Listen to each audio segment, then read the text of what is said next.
रघुपति राघव राजा राम, पतित पावन सीताराम। सीताराम सीताराम, भज प्यारे मन सीताराम। सीताराम सीताराम, भज प्यारे मन सीताराम। रघुपति राघव राजा राम, पतित पावन सीताराम। सीताराम सीताराम, भज प्यारे मन सीताराम। सीताराम सीताराम, भज प्यारे मन सीताराम। हे पुण्यात्माओं, पूरी एकाग्रता से समझो। आज पहली बार मालूम पड़ा होगा जिन्होंने कल नहीं सुना कि ये प्रसन्नता भी दुख है। आप दुख को तो दुख मानते हो, ये जो संसारिक खुशी है ये भी दुख है। कहते हैं ना, जब आवे संतोष धन, सब धन धुरी समान। अब आप सोचिएगा, अब तक तो आपको पात्र बताए गए अलग अलग, लेकिन हर्ष और विषाद के विषय में ऐसे पात्र का चर्चा करने जा रहे हैं जो आप कभी सोच नहीं सकते। भगवान राम के, ध्यान से सुनिए जो बोल रहा हूं, भगवान राम के चरित्र में, चरित्र माने लीला में, व्यवहार में हर्ष भी है और विषाद का स्वरूप देखेंगे। आप और हम लोग लीला नहीं करते, हम रियल में दुखी होते हैं। भाई ये अंतर समझ लीजिएगा। भगवान राम को कोई दुख नहीं, लेकिन एक्टिंग दुख की कर रहे हैं। भगवान राम को कोई खुशी नहीं, एक्टिंग खुशी की कर रहे हैं। और आप और हम लोग, हाय राम, नकली आंसू रोते हैं। भगवान भी, भगवान नहीं रोते, हम मूर्ख रोते हैं। भगवान तो हमें बताना चाहते हैं कि जीवो अपनी भूल सुधारो। हम नहीं सुधारते। हमारा तो असली बाप, असली माँ है, भगवान के नकली माँ बाप हैं। देखो कमाल की चीज, हमारे असली पति पत्नी हैं, भगवान के नकली पति पत्नी हैं। भगवान व्यवहार कर रहे हैं और हम मरे जा रहे हैं पागलों की तरह। कैसे कल्याण होगा? भगवान श्री राम के चरित्र में ना तो हर्ष है ना विषाद है, लेकिन लीला ऐसी करते हैं भगवान, बड़ी कोत की लीला करते हैं। सबको लगेगा अरे भगवान को भी दुख हो रहा है। ना ना, भगवान को काहे का दुख? भगवान तो व्यवहार कर रहे हैं। भगवान श्री कृष्ण ने अपने सामने अपने पूरे परिवार को मरवा दिया, वंश को समाप्त करा दिया। उन्हें कोई खुशी कोई दुख नहीं। लेकिन आप और हम लोग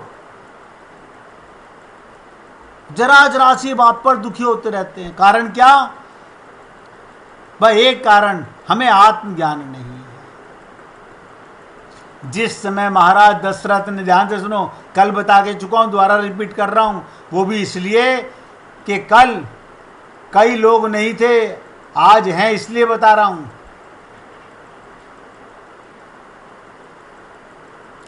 महाराज दशरथ राम को राज्य देने का संकल्प किया और गुरुदेव ने प्रजा को जाके बता दिया कि भाई कल राम को सिंहासन पर बैठाया जाएगा। यानी गुरु ने भी जाके संकल्प दोहरा दिया, घोषणा कर दी। उस समय देवताओं ने उनके संकल्प में विघ्न डालने के लिए, देखो कैसे लीला करते हैं भगवान। भगवान ने कहा अब इन्हें कैसे पता चले, भगवान ने तुरंत देवताओं की बुद्धि फेरी। देवता सरस्वती के पास गए, सरस्वती से प्रार्थना करने लगे, ये राम राज्य के संकल्प में बाधा डालो। अब सोचो, राम राज्य के संकल्प में बाधा डालो, इतना कहते ही यदि मैं राम राज्य में बाधा डालूंगी तो भगवान मुझे न जाने कितना कठोर दंड देंगे। सरस्वती के मन में आया, तब देवताओं ने भगवान राम के स्वभाव का स्मरण दिलाते हुए विश्वास दिलाया।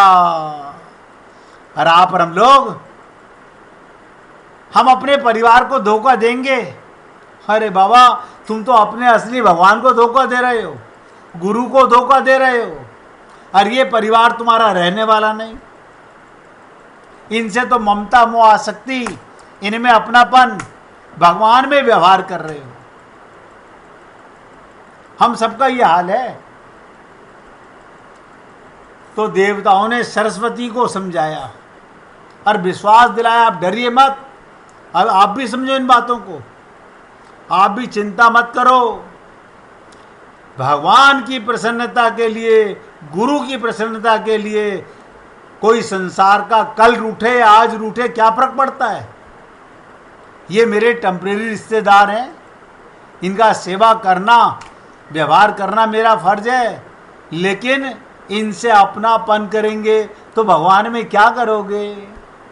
क्योंकि भगवान ने कहा माम एकम शरणम ब्रज, या तो मुझे अपना बना लो या रिश्तेदारों को अपना, परिवार को अपना बना लो, बस।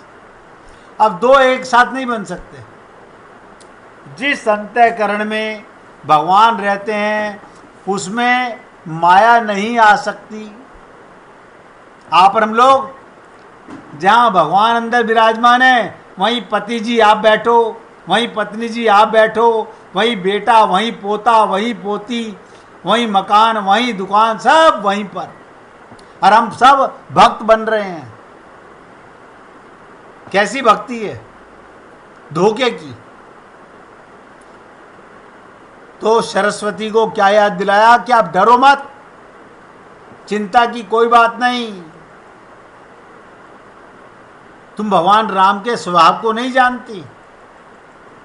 विस्मय हर्ष रहित रघुराऊ, तुम जानौ सब राम प्रभाऊ। तुम भगवान राम के स्वभाव को नहीं जानती, आप हम लोग भी नहीं जानते। हम परिवार को प्रसन्न करने में लगे हुए हैं। ये हमें प्रसन्न कर रहे हैं, हम इन्हें प्रसन्न कर रहे हैं, और धोखा भगवान को दे रहे हैं, गुरु को धोखा दे रहे हैं। अब बड़े खुश हो रहे हैं। पूरी ताकत लगा के समझिएगा, भगवान में ना विस्मय है ना हर्ष है। भगवान को कोई खुशी दुख नहीं होता। एक और तो भगवान राम हर्ष और विस्मय से शून्य हैं। देखो कमाल की चीज, दशरथ मरे, राम को कोई दुख नहीं हुआ। देखो विचित्र चीज बता रहा हूं, राम के पिता मरे, राम को कोई दुख नहीं हुआ, क्योंकि उनको पता है कोई मरा नहीं है, ये सिर्फ लीला है। और दूसरी ओर अनेक ऐसे प्रसंग हैं जहां दिखाई देता है उनमें हर्ष और विषाद दोनों हैं। व्यवहार कर रहे हैं राम, लीला कर रहे हैं भगवान, और हमें बता रहे हैं लीला करो। हम मूर्ख है, हम तो ममता करेंगे, हम तो मोह करेंगे, हम तो परिवार में आसक्ति करेंगे। तो कर लो, आप भगवान को धोखा दो, भगवान से व्यवहार नहीं चलेगा, संसार से व्यवहार चलेगा। ये भगवान ने सिखाया, हम नहीं करते। हम परिवार से रियल प्रेम कर रहे हैं, भगवान से व्यवहार कर रहे हैं। सब एक्टिंग कर रहे हैं मंदिरों में जाकर के, कोई रियल प्रेम नहीं है, क्योंकि प्रेम गली अति सागरी जामे दो न समाए। नोट कर लो, या तो तुम जिससे प्रेम कर रहे हो उसमें आपको आत्मा नजर आती है, परमात्मा नजर आते हैं, तो प्रेम सच्चा है, वरना सब झूठा है। इतने कड़वे शब्दों में तुम्हें कोई नहीं बताएगा। और मैं ऐसे क्यों बोल रहा हूं? भगवान की कृपा है, सत्य को सत्य से बोलना चाहिए। भगवान की लीलाओं में बार बार हर्ष और विषाद आएगा। महर्षि विश्वामित्र के साथ भगवान राघवेंद्र उनके आश्रम की ओर जा रहे हैं। वहां पर गोस्वामी जी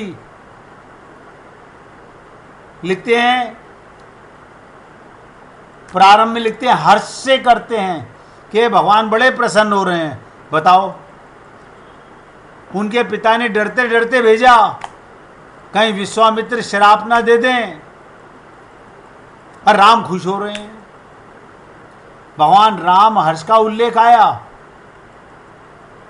इसके पश्चात जब आगे चलकर विश्वामित्र जी भगवान राम को जनकपुर के लिए ले गए, फिर यही शब्द प्रयोग आया, हर्षी चले मुनिवर के साथ। आप गुरु के साथ जा रहे हैं, चाहे युद्ध में ले चलो, चाहे शादी करा दो मेरी, मुझे क्या फर्क पड़ना है।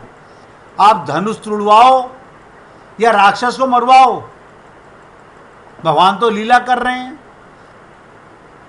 भगवान राम बड़े हर्षित होकर विश्वामित्र के साथ चले। अब आप सोचो, भगवान राम को बड़ी खुशी हो रही होगी। उन्हें पता है किस लिए जा रहे हैं। यहां तक कि भगवान जब जनकपुर के निकट पहुंचे तो भी ये शब्द फिर दोहराया गया, हर्षी चले मुनि वृंद सहाया, बेगी विदेह नगर नियर आया। विदेह नगर के निकट, देखो विदेह नगर, जनक जी को विदेही बोलते हैं, उन्हें शरीर से प्यार नहीं है। और आप और हम सब लोग मेरा घर मेरा घर, हम अपने घर के बाहर अपनी नाम प्लेट लगा रहे हैं, और जनक जी के घर के बाहर विदेह नगर। तब भी भगवान हर्षित हो गए। इस प्रकार से अनेक प्रसंगों में भगवान राम हर्षित नजर आते हैं, और कई जगह आपको बताऊंगा भी जहां भगवान दुखी नजर आते हैं। दुखी नजर आते हैं, नहीं दुखी, दुखी तो आप और हम लोग होते हैं, मूर्ख हैं। इसलिए बताओ, सुखदाता अंदर बैठा, हम दुखी हैं। पता, सुखदाता परमात्मा अंदर बैठा हुआ है, हम दुखी हैं। आपको नहीं पता हमारे ऊपर कितना बड़ा पहाड़ टूट गया है, हम कितने दुखी हैं। मैं सोचता हूं अभी तो तुम जिंदा हो, शरीर में हो, तब तुम दुखी हो। ये तो समझ में आता है कि कुत्ते बिजली गधे के शरीर में चले गए, भगवत प्राप्ति का मौका छिन गया, आत्मज्ञान का मौका छिन गया, तब दुखी होना तो समझ में आता है। लेकिन सत्संग सुनने के बाद, आत्मा को ये जानने के बाद कि मैं आत्मा हूं, फिर हम दुखी हैं, तो हमसे बड़ा मूर्ख कोई संसार में नहीं होगा। देखिए, जनक नंदी की जब सीता जी का हरण हुआ तो भगवान क्या कर रहे हैं, वियोग में विलाप करते हुए चारों ओर घूमते हैं। विरही इव प्रभु करत विषादा। अब आप सोचो, भगवान हकीकत के रो रहे थे या दिखावे के रो रहे थे? अरे आप और हम लोग तो क्या समझेंगे जब भगवान शंकर की पत्नी नहीं समझ सकी। भगवान शंकर, सोचिएगा, सबसे बड़े गुरु, उनकी पत्नी सती, वो मूर्ख। क्यों? अपने पिता की बुद्धि का कमाल था, दक्ष प्रजापति की पुत्री थी, बुद्धिमान, पिता की बुद्धिमान पुत्री थी, वो नहीं समझ सकी। पति मना कर रहे हैं कि भगवान लीला कर रहे हैं, हमें पति की नहीं माननी, हमें तो अपने बाप की बुद्धि की माननी है। और आप और हम लोग भी ऐसे ही करते हैं। भगवान ने एक्टिंग की। कुछ प्रसंग ऐसे हैं जिनमें बताया गया भगवान श्री राम के चरित्र में ना तो हर्ष है और ना शौक है, ना सुखी है ना दुखी है। तो उनके चरित्र में हर्ष भी, प्रसन्नता भी और दुख भी। अब जिन प्रसंगों में भगवान श्री राम में हर्ष और विषाद का अभाव, ना सुखी ना दुखी, अब बताओ वो कौन सा है? धनुष यज्ञ और दूसरा वन गमन। ये दो प्रसंग रामचरितमानस से आपने क्या सीखा?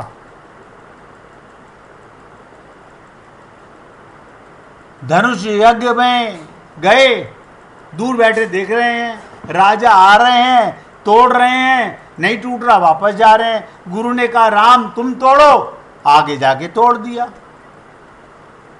तो उन्हें खुश होना चाहिए, मेरे को पत्नी मिलेगी? ना ना, कोई खुशी नहीं। ऐसे ही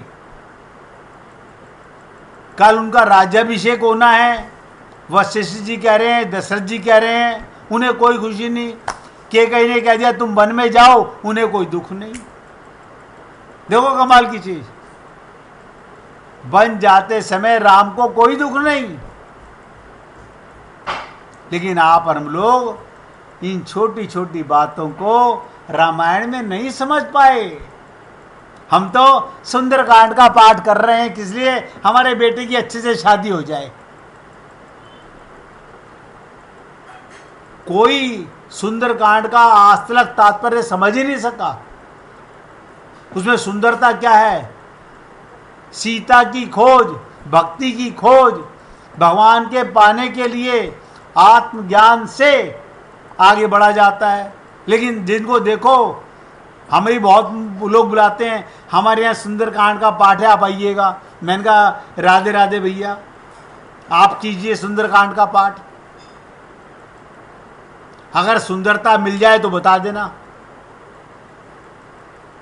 सब धोखा दे रहे हैं अपने आप को। तो धनुष यज्ञ के प्रसंग में ध्यान से सुनो, यहां तक बात में कल बता चुका था। अब कल के आगे की बात लीला सुना रहा हूं। और मैं आपसे निवेदन करना चाहता हूं, अगर आगे से 4-5 जने सत्संग नहीं सुन रहे होंगे, उस दिन मैं मैसेज डाल, आप मुझे मैसेज डाल दिया करो, आज हम सत्संग नहीं सुन पाएंगे। मैं भी लिख दूंगा आज सत्संग नहीं होगा, कोई बात नहीं। मुझे अगले दिन दोबारा रिपीट ही करना है तो अगले दिन ही कर लूंगा, ताकि आप भी अपने संसार के कामों में खूब मस्त रहो। मैं भी भगवान के नाम को बार बार बता करके दुख होता है कि देखो हम कितने मूर्ख हैं। हम समझ ही नहीं पा रहे जीवन में हम क्या खो रहे हैं और क्या पा रहे हैं।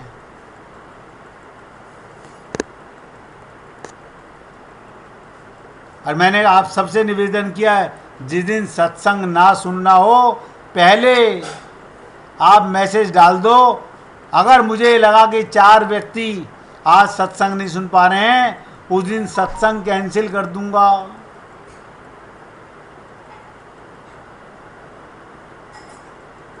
मैं भी अपने प्रभु का नाम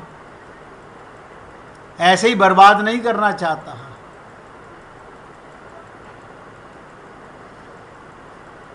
धनुष यज्ञ के प्रसंग में ध्यान से सुनना, भगवान राम में हर्ष और विषाद के अभाव का वर्णन किया गया। अब आप बताइए, भगवान राम को हर्ष हुआ कि विषाद हुआ? मैं तो कहता हूं ना, भगवान राम को ना हर्ष हुआ ना विषाद हुआ। आप कहेंगे हे राम, उन्हें पत्नी मिली, उनकी पत्नी छीनी कब थी? राम की पत्नी राम से दूर होगी कैसे? ये तो आप और हम लोग सोचते हैं कि हम घोड़ी पे बैठ के जाएंगे तो हमारे को पत्नी मिलेगी। जैसे हम नित्य प्राप्त परमात्मा का अनुभव नहीं कर पाते, ऐसे ही कुछ नहीं जान पाते। बड़ा अटपटा सा प्रतीत होता है विश्वामित्र के साथ चलते हुए हर्ष, जनकपुरी की प्रसन्नता, प्रस्थान करते हुए हर्ष। देखो, गुरु के साथ जा रहे हैं तो प्रसन्न हैं, जनकपुर में घुस गए तो प्रसन्न हैं। आप हम लोग क्या सोचेंगे, भगवान की शादी होनी है ना इसलिए प्रसन्न हो रहे हैं। हमारी बुद्धि यही कहेगी। जनकपुर में प्रवेश होते हुए हर्ष, और जब हर्ष की पराकाष्ठा का क्षण आया, ध्यान से सुनो, जब धनु भंग हो गया, जब धनुष टूट गया, ध्यान सुने, जानकी जी को पाने का क्षण आया,